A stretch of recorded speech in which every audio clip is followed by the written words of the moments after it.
کیا نزلہ زکام میں غسل کی جگہ تیمم کر سکتے ہیں؟ اگر نزلہ زکام بہت شدید ہو اور رات میں نہانے کی ضرورت پیش آ جائے اور اس سے یہ لگتا ہو کہ نہانے سے نزلہ زکام بڑھ سکتا ہے تو اس صورت میں شرعاً کیا حکم ہے؟ کیا نہائیں یا تیمم کر لیں؟ سعود صاحب یو پی سے۔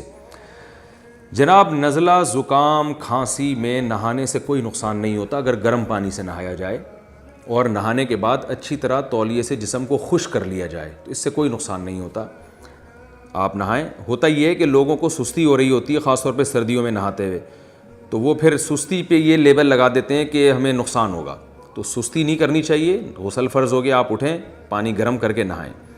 ہاں اگر گرم پانی کرنے کے دوران نماز قضا ہو گئی تو انشاءاللہ گناہ نہیں ہوگا، بشرطے کہ آپ نے اپنی طرف سے کوئی کوتاہی نہ کی ہو۔ آپ کو پتہ تھا کہ صبح پانی گرم کروں گا تو نماز قضا ہو جائے گی، تو آپ کو پہلے سے گرم کرنا چاہیے۔ تو لیکن آپ نے پانی گرم کیا، آپ کو چاہیے کہ آپ گرم پانی سے نہا کے تولیے سے پورا جسم اچھی طرح پوچھ لیں، خشک کر لیں، پھر کپڑے پہن کے باہر نکلیں۔ انشاءاللہ آپ کو کچھ بھی نہیں ہوگا، نہ نزلہ بڑھے گا، نہ زکام بڑھے گا، نہ کوئی بخار میں کوئی اضافہ ہوگا انشاءاللہ۔ پھر بھی اگر کسی کو یہ خطرہ ہے کہ یہ بھی میں کروں گا تو واقعی بیماری میری بڑھ جائے گی، پھر اس کے لیے تیمم کرنا جائز ہے۔ لیکن میری جو مشاہدہ ہے وہ ایسا ہے کہ بیماری پھر بڑھتی نہیں ہے۔ لیکن بہرحال مسئلہ تو یہی ہے کہ اگر کسی کی بیماری پھر بھی بڑھنے کا خطرہ ہو تو پھر وہ تیمم کر سکتا ہے۔ وطر پڑھتے ہوئے فجر کا وقت ہو گیا تو کیا حکم ہے؟ قیصر صاحب بنگلہ دیش سے۔ اگر وطر پڑھتے پڑھتے فجر کا وقت ہو گیا تو کیا وہ وطر دوبارہ پڑھنی ہوگی؟ اسی طرح اگر ظہر کی نماز پڑھتے پڑھتے عصر کا وقت ہو گیا تو کیا ظہر کی نماز دوبارہ دہرانی پڑے گی؟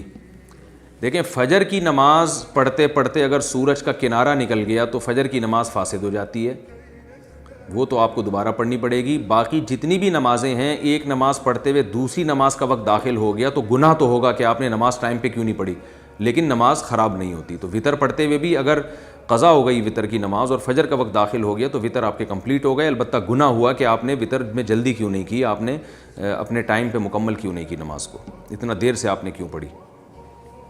کیا جنات آگ کے بنے ہوئے ہیں؟ عبد الباسط صاحب کراچی سے۔ اللہ تعالیٰ نے قرآن مجید میں فرمایا ہے کہ ہم نے جنوں کو آگ سے پیدا کیا۔ اگر یہ آگ سے پیدا ہوئے ہیں تو جب یہ ہمارے پاس ہوتے ہیں یا ہمارے اندر داخل ہوتے ہیں تو ہمیں گرمائش کیوں نہیں محسوس ہوتی؟ بھائی عبد الباسط، آپ مٹی کے بنے ہوئے ہیں، تو جب آپ اپنے گھر میں آ کے صوفے پہ بیٹھتے ہیں تو آپ کی امی پھر پوچھا لگا کے صوفے کو صاف کیوں نہیں کرتی؟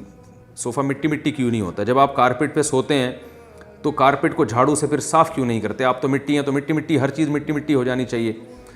تو اللہ میاں نے جنات کو آگ سے بنایا ہے، مگر ظاہر ایک ایسے پروسیس کے تحت کہ وہ آگ سے بننے کے بعد اب اس میں بہت ساری تبدیلیاں ہو چکی ہیں، وہ بالکل ایسے آگ کی طرح نہیں ہے جیسے آگ ہوتی ہے۔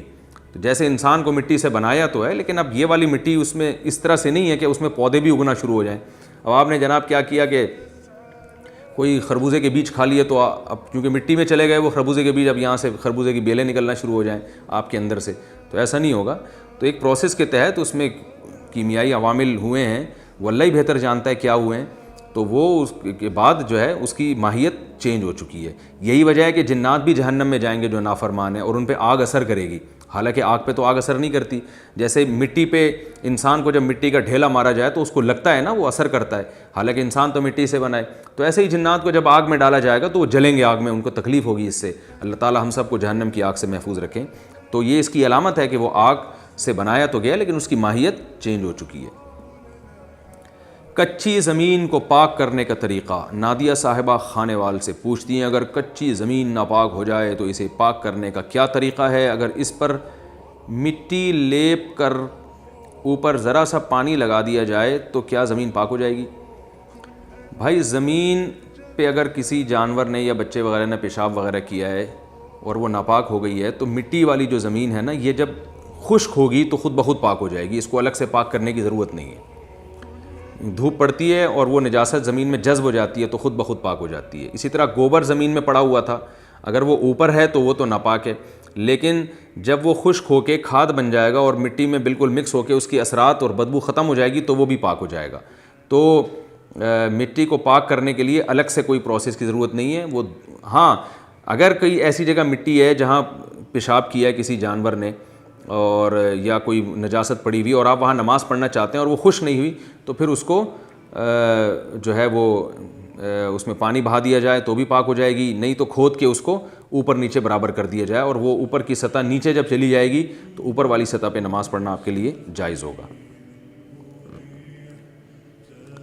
اسی طرح جو سیمنٹ کا فرش ہے نا، اس پہ بھی جب پانی پیشاب گر جائے اور وہ خشک ہو جائے تو وہ بھی پاک ہو جاتا ہے، اور خشک ہو کے اس کی بدبو اور وہ اثرات ختم ہو جائیں، کیونکہ یہ جذب کرنے والی چیزیں نجاست کو جذب کر لیتی ہیں۔